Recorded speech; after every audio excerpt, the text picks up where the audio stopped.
been working with this program for probably just about 3 years now. We've been trying to get it off the ground, and then this past summer in late June we actually went out into the streets of Baltimore and launched. And it's been great to watch access to justice happen and to be able to see how much of a difference the student body can have in the community. It warms my heart every session that I get to come and supervise, to see how engaged the students get, how much they take away, how much they learn. They learn how to interview a client, they learn how to take a complex fact pattern and distill it down to, okay, what are the legal issues here? And they learn how to talk to an attorney and tell them what's going on with the case. And then by the end of the semester, you see them at a point where they're like, hey, I can run this, I can do this session myself. And it's really been rewarding for me as a teacher to be able to see that play out over time. So what happens on a typical day, and there's just no typical day because we always have different people coming with different issues, but people come into the door, say for here at Packard Street, and they're welcomed by the students. They're offered some water, some juice, and something to eat.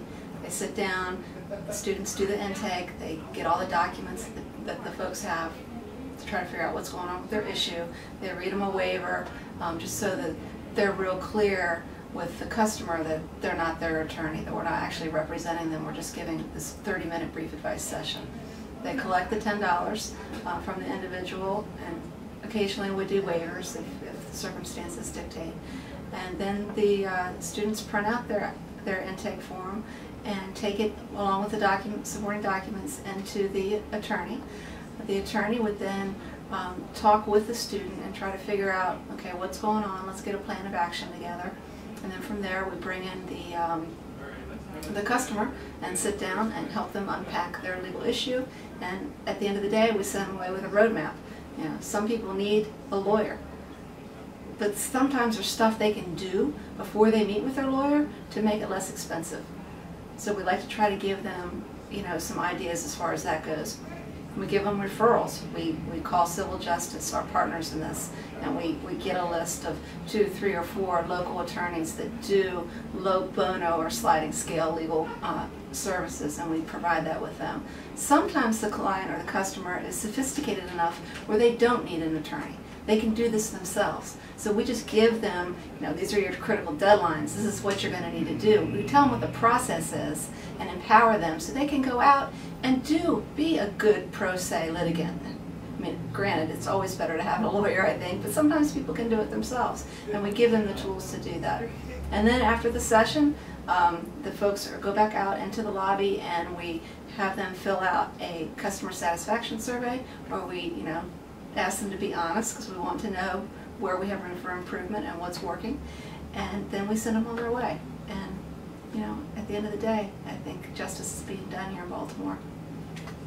My name is Stanley Rode, and I'm a retired attorney who has found a second home, perhaps, here where I'm a volunteer attorney working with the clinical faculty and working with the students, seeing and consulting with people who come to us with legal problems. It is something that I have wanted to do for a number of years, meaning to work with the clinical program here at the law school. And it gives me an opportunity to work with students and to mentor students, and also gives me an opportunity to serve people that I did not, in my prior life as a real full-time attorney, I never served. I enjoy public interest work. I enjoy meeting the people that are our customers or clients, and I get a great deal of satisfaction out of helping them, and a great satisfaction in seeing the students here, work with them, and begin to develop confidence and the ability to counsel people in need. The people that we see are really people that need help, and they're kind of at a last resort frequently when they come to see us. And being able to conduct a client interview and formulate a plan for how to advise a client, and actually giving them the advice and seeing them accept the advice and kind of decide how they're going to move forward with it is really something that's very valuable for me personally, and it's really contributed a lot to my growth as a student, as a person, and as a potential attorney. One of the ways that I've really grown in my clinic experience has been in the expungement area. I started doing the summer clinic about a year ago now, and at the time I had a very limited understanding as to what expungements are, how they worked, anything like that. Throughout the course of the summer clinic, I got to see presentations about expungements and then slowly start to do them on my own with supervision, and now I'm to the point where actually a few weeks ago I gave a small lesson to partners from one of the partners from DLA Piper about expungements, and it was really cool to sit there and have like a level of expertise that somebody who's been an attorney for literally decades doesn't have.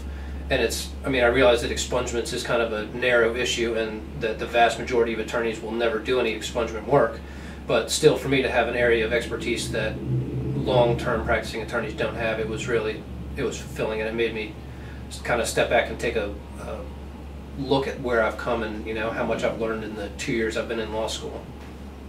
As part of our outreach to reaching other clinics, we've worked with students who work in the workers' rights clinic, the healthcare clinic, employment rights, the tax clinic, and all these students have had a chance to come and interact with customers on a face-to-face basis in a way that they might not have had an opportunity to in the clinic that they work in for the majority of their time. Part of my role as a clinic too involves acting in some sort of leadership capacity for the Clinic 1 students, and for me that's been another valuable part of my clinic experience.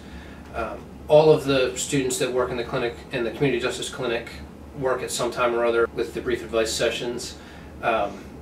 So it's interesting that I get to deal with students, some students very closely, and I've worked with them throughout the entire year, and I've seen how they've grown throughout the course of the year. And to see the new students come in and work on it is kind of, it reinvigorates you, and it gives you, it kind of refocuses what the point of this project is. And like I said, the point of it is really to help people, and it's infectious when you start helping people and other people do, and it really works well together. So we've gotten lots of great customer feedback from the different people we've served. This is just one example. This is a session that we did back in February, and this is what the gentleman had to say. Until recently, I had never heard of you. I have heard and seen that the University of Maryland generates above average graduates. Many of our employees are alumni of the university in various disciplines. When I left my 3 p.m. appointment from the diner yesterday, I felt like I was one of the luckiest, more upbeat humans on planet Earth. The third-year legal student was above excellent, and the professor was indeed, I perceive, one of the humblest, more well-rounded, knowledgeable, experienced, wise persons I've ever met in my lifetime. About the best $10 well spent I've ever transacted.